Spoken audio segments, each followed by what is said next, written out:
Di era digital kini, setiap milidetik berarti. Setiap gangguan bisa berakibat fatal dan reputasi bisnis bisa terancam hanya dalam hitungan detik. Jika Anda adalah seorang yang setiap hari bergelut dengan latensi dan jitter, atau Anda seorang pemimpin yang sadar betul bahwa kelangsungan bisnis ini tergantung pada konektivitas, atau Anda adalah orang yang bertanggung jawab penuh terhadap keamanan, kelancaran, dan optimasi kelangsungan bisnis perusahaan Anda? Jika iya, maka Anda menonton konten yang tepat. Apalagi kalau Anda sadar betul bahwa ultra low latency atau keandalan jaringan di sini bukan hanya sekedar teknis saja, tapi kini sudah menjadi fondasi vital dalam membangun kepercayaan dan kepuasan pelanggan, dan tentunya menjadi pembeda di persaingan kini. Jika iya, Anda, Techliners, wajib menonton setiap detik pembahasan krusial di sesi podcast kali ini sampai habis.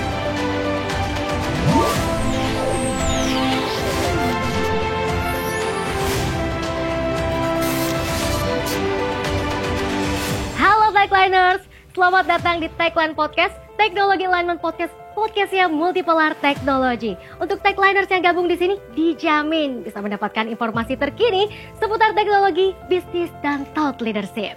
Nah, kali ini kita akan membahas hal yang fundamental. Kalau biasanya kita sering bahas AI, cloud computing, IoT sebagai inti dari transformasi, pertanyaannya gimana semua itu bisa sukses berjalan? Jawabannya adalah dengan memastikan jaringan tanpa masalah. Kekhawatiran utama bisnis kini adalah downtime jaringan di data center. Karena ini tentunya bisa berdampak pada gangguan layanan, melanggar SLA, dan tentunya juga bisa berakibat pada kerugian finansial. Contohnya, fluktuasi latensi kecil pun ini bisa berakibat pada transaksi gagal dan berdampak pada reputasi dan kepatuhan. Kita butuh solusi yang menjamin uptime 99,9% atau lebih. Dan di sini tentunya Multipolar Technology dan Huawei hadir dengan solusi SOCC dan DWDM. SOCC adalah teknologi yang menghubungkan langsung sistem storage dengan jaringan optik. Tujuannya ketika jaringan ada masalah, sistem bisa secara otomatis dan super cepat melakukan failover tanpa pengguna sadari dalam hitungan milidetik. Sedangkan DWDM ini adalah teknologi jaringan optik yang memungkinkan kita mentransfer data dalam jumlah besar, ratusan bahkan ribuan gigabyte dalam satu jalur optik dengan latensi yang rendah. Ibaratnya DWDM ini jalan tol yang lebar, mulus untuk data kita, sedangkan SOCC ini adalah sistem kemudi otomatis yang memungkinkan di sini kita berpindah jalur ke jalur cadangan jika ada masalah. Dampaknya pada bisnis tentunya transaksi jalannya lancar, downtime ini nyaris nol, dan tentunya reputasi terjaga. CIO, CTO ini bisa fokus pada inovasi, tidak lagi jadi pemadam kebakaran di level infrastruktur. Untuk lebih jelasnya, yuk kita ngobrol dengan pakarnya.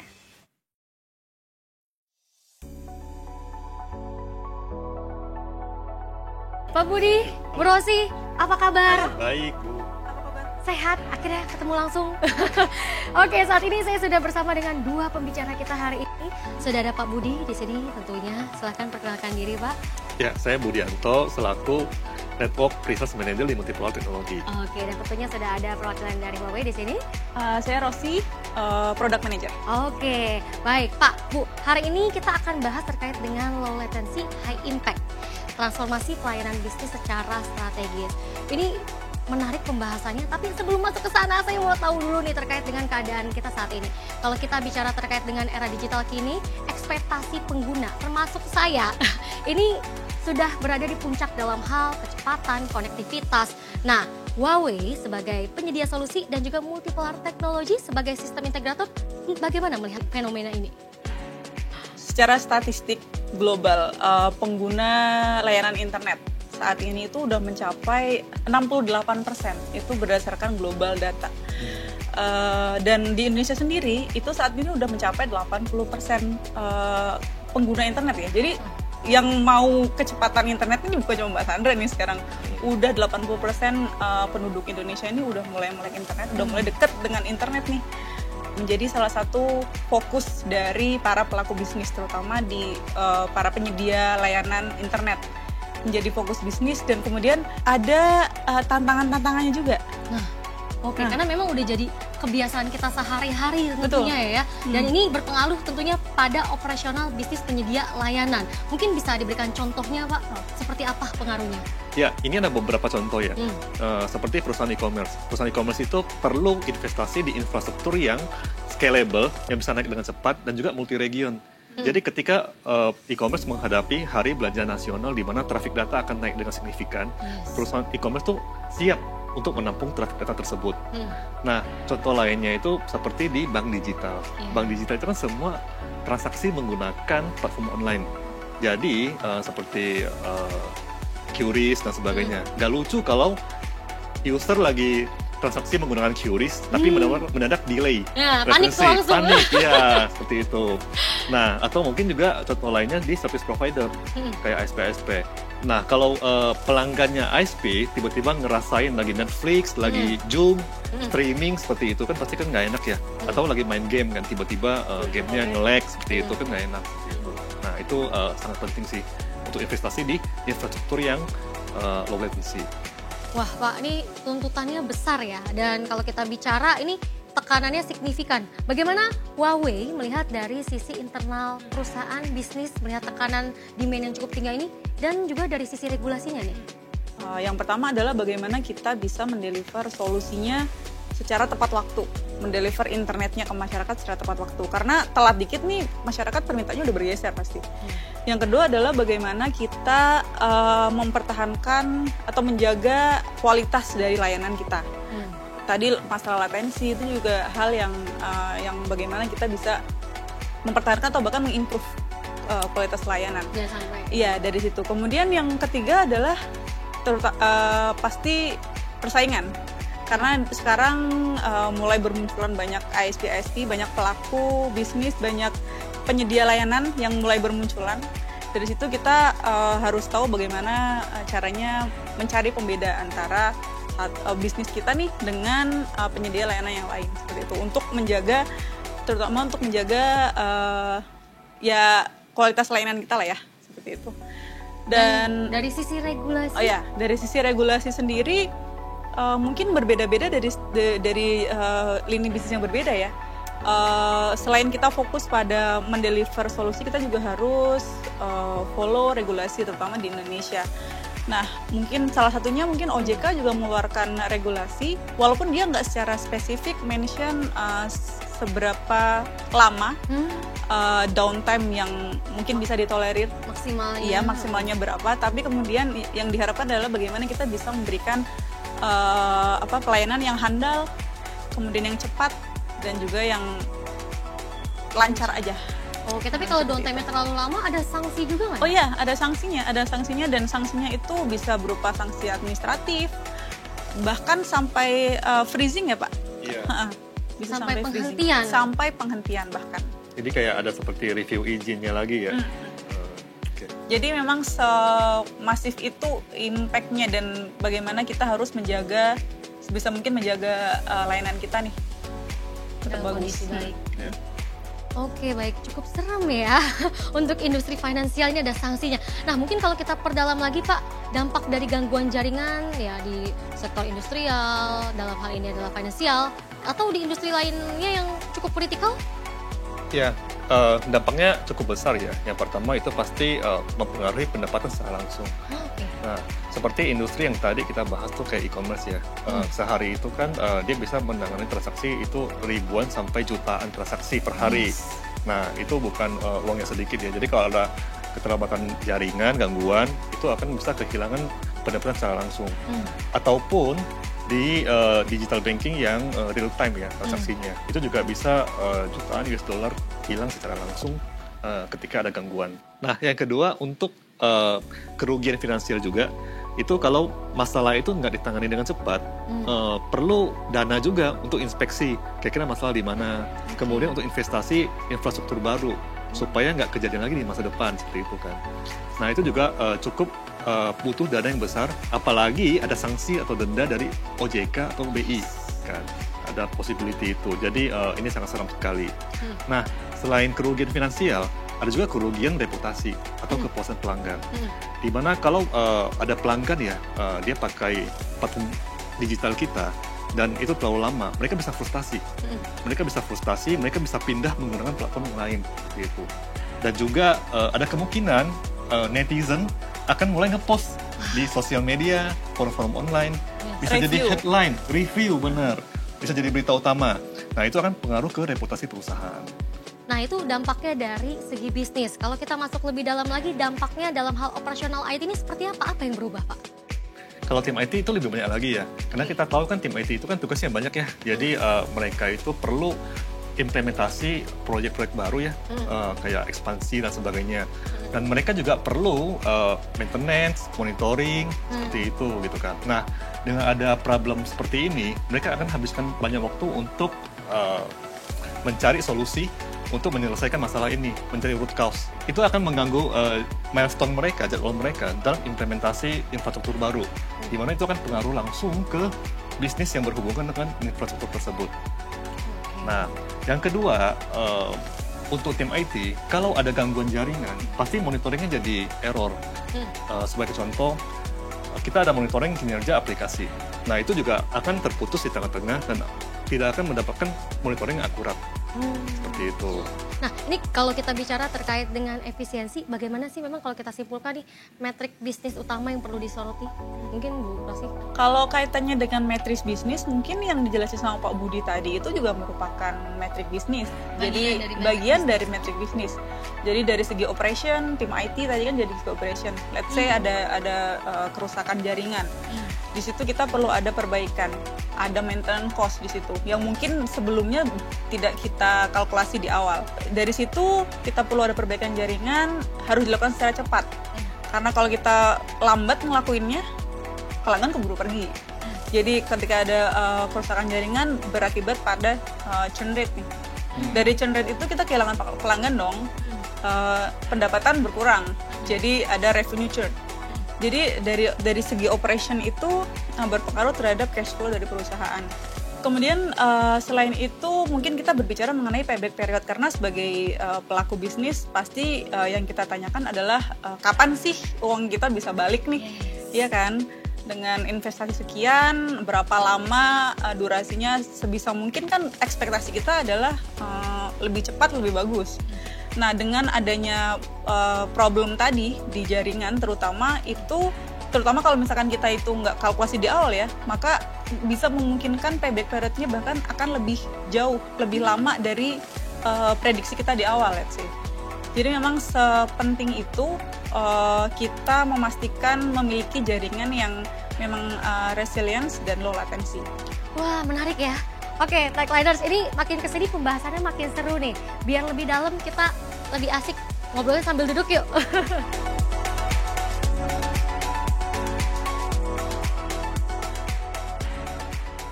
Nah, Mbak Rosi, bagaimana nih dari Huawei sendiri? Solusi SOCC dan juga DWDM ini berperan dalam mendukung performa dan juga keandalan sistem digital, khususnya untuk sistem dan industri yang sensitif, yang kritikal, seperti ERP, telemedicine, kemudian juga tadi sempat disebutkan e-commerce, atau bahkan sistem logistik secara real time. Bagaimana sinerginya? Oke, mungkin kita bahas dulu kaitannya dengan arsitektur dari solusi SOCC dan juga DWDM ini. Secara arsitektur, karena Huawei ini kita membuat suatu ekosistem yang dimana bisa menjawab terkait dengan kebutuhan akan ultra low latency. SOCC sendiri itu merupakan solusi yang menggabungkan antara storage kami sebutnya adalah Ocean Dorado, dengan perangkat DWDM DC908 Pro. Jadi secara topologi itu storage, kemudian dia terkoneksi ke switch, dan kemudian datanya itu ditransportkan menggunakan perangkat DWDM. Kaitannya dengan bagaimana dia bersinergi dengan sistem yang kritikal, karena kita tahu latensi sekecil apapun itu bisa memberhentikan transaksi. Jadi solusi SOCC ini memang hadir untuk menjawab tantangan khususnya terkait dengan ultra low latency. Oke, karena balik lagi ini industrinya kritikal, sensitif. Kalau misalnya ada hambatan jaringan, nggak jalan bisnisnya ya. Luar biasa. Oke, kalau kita mengerucut lebih dalam lagi, memang seperti apa sih fitur-fitur dari SOCC dan juga DWDM ini, Bu Rosi? Oke, untuk fiturnya sebetulnya ada 3 fitur utama dari solusi SOCC dan DWDM ini. Yang pertama adalah berkaitan dengan efisiensi sub-health detection. Efisiensi sub-health detection ini kaitannya dengan dia bisa secara otomatis mendeteksi ketika ada terjadi gangguan pada fibernya ya. Kalau di sini kita karena kita mentransmisikan data dari satu titik ke titik lain itu menggunakan fiber. Ketika ada suatu gangguan di fibernya, dengan sistem SOCC ini dia akan secara otomatis memberikan alarm. Dari situ kita bisa lihat bahwa efisiensi terhadap proses maintenance-nya pun bisa terjadi secara lebih cepat. Kita perlu tuh kalau ketika ada report gitu ya, jaringan mati nih, kita harus cari-cari onset di mana sih matinya, di kilometer berapa gitu. Jadi kita harus kirim engineer ke lapangan untuk mengukur, ngecek, mengukur di mana letak problemnya. Cuman sekarang dengan SOCC kita bisa melakukan semua itu secara online pada satu network management system. Wow, semudah itu. Ya, jadi lebih efisien secara maintenance. Yang kedua adalah berkaitan dengan high reliability. High reliability ini berkaitan dengan bagaimana kita bisa membuat suatu jalur proteksi atau jalur backup lah istilahnya. Bisa dibilang gampangnya kalau misalkan satu jalan mati atau jalan tol. Jadi misalnya satu jalan tol ada yang lagi perbaikan nih, dia akan secara otomatis nge-switch memilih rute lain. Jalur cadangan. Betul, jalur cadangan. So untuk kaitannya dengan high resiliency, perangkatnya secara perangkat di Huawei sendiri memang kita sudah proven untuk berkaitan dengan resiliensinya. Kita memberikan support hingga mungkin 10-15 tahun. Jadi tidak perlu diragukan lagi untuk resiliensinya. Nah, boleh di-share gak sih success story-nya dalam implementasi SOCC dan DWDM ini? Salah satu industri yang kritikal itu memang di finance, keuangan. Kan kita sensitif nih kalau masalah keuangan, transaksi gagal, delay dikit aja udah emosi ya. Jadi memang success case-nya kita sudah pernah implement ini pada industri-industri di bidang penyedia jasa keuangan. Dan memang secara switch over kita sebutnya, jadi ketika ada problem terjadi, dia bisa nge-switch itu hanya dalam waktu 2 detik. Jadi transaksi kita itu bisa berhasil dalam waktu 2 detik aja. Bahkan bisa lebih rendah dari 2 detik itu. Padahal ada masalah ya, tapi cuma 2 detik. Jadi balik lagi tanpa pengguna sadari. Betul. Jadi dengan begitu pun dari sisi kita sebagai penyedia layanan nggak chaos nih. Gimana nih mati, gimana benerinnya kayak gitu. Jadi dia udah otomatis langsung switching. Nah, implementasi infrastruktur baru ini tentunya kompleks ya, butuh tim yang handal. Bagaimana nih Bu Rosi dari Huawei sendiri? Seberapa penting sih peran multipolar teknologi sebagai sistem integrator untuk membantu mensukseskan implementasi SOCC dan juga DWDM ini untuk klien-klien Huawei?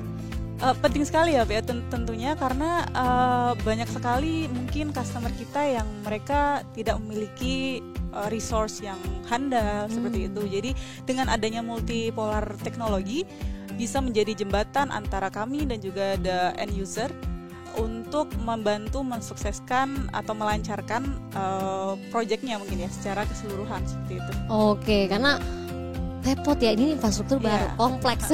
Mereka belum tentu punya tim yang handal, terus juga pengalamannya belum tentu ada. Nah, di sini udah pengalamannya luar biasa. Memang bagaimana sih Pak Budi, ini nilai tambah yang diberikan multipolar teknologi terhadap perusahaan-perusahaan di luar di sana untuk mensukseskan implementasi solusi-solusi teknologi? Baik. Sebagai sistem integrator, multipolar teknologi itu menyadari bahwa untuk mengimplementasi infrastruktur yang baru tidak cukup hanya dengan teknologi yang canggih, tapi juga perlu engineer yang berpengalaman dan juga punya kualifikasi dalam hal mendesain, terus mengimplementasi, monitoring, maintenance. Oleh karena itu, kita punya tim yang punya pengalaman juga dan juga bersertifikasi di Huawei Optical, Datacom, dan juga storage. Nah, selain itu, dengan menggunakan Huawei Monitoring Tools, multipolar teknologi bisa memberikan service monitoring 24 jam kepada customer. Kemudian analisa jika ada anomali yang terjadi seperti itu, dan juga dibantu oleh anak perusahaan dari Multipol Teknologi, yaitu PT Visionet. Nah, kita punya lebih dari 140 service point di seluruh Indonesia yang bisa membantu Multipol Teknologi dalam hal implementasi, maintenance, monitoring ataupun korektif biar lebih cepat menuju lokasi-lokasi yang punya kendala seperti itu. I see, jadi nggak ada alasan lagi ya takut implementasinya. Ini nggak usah khawatir karena tentunya udah ada Multipolar Teknologi. Nah, pertanyaannya Pak, bisa POC kan? POC tentu saja bisa. Ya, perangkatnya sudah ada juga di data center di sini gitu kan, ataupun demo online juga bisa. Oke, demo bisa, POC bisa. Jadi untuk techliners yang tertarik jangan lupa bisa langsung menghubungi rekan-rekan dari Multipolar Technology. Nah, menarik sekali ya tentunya pembahasan kita hari ini. Dari sini kita mengetahui bahwa ultra low latency ini bukan hanya sekedar kecepatan teknis, tapi ini merupakan kemampuan strategis untuk kita menjaga reputasi dan juga performa bisnis. Dan tentunya kita sudah bahas solusinya dari Huawei terkait dengan SoC dan DWDM untuk mengatasi masalah keamanan. Untuk techliners tentunya yang masih punya pertanyaan, ada hal-hal yang ingin dikonsultasikan, jangan ragu untuk menghubungi tentunya rekan-rekan dari Multipolar Technology. Dan jangan lupa subscribe, like, share jika dirasa bermanfaat, dan tentunya nantikan pembahasan-pembahasan menarik lainnya. Dan stay safe, stay healthy, salam teknologi. Yeay!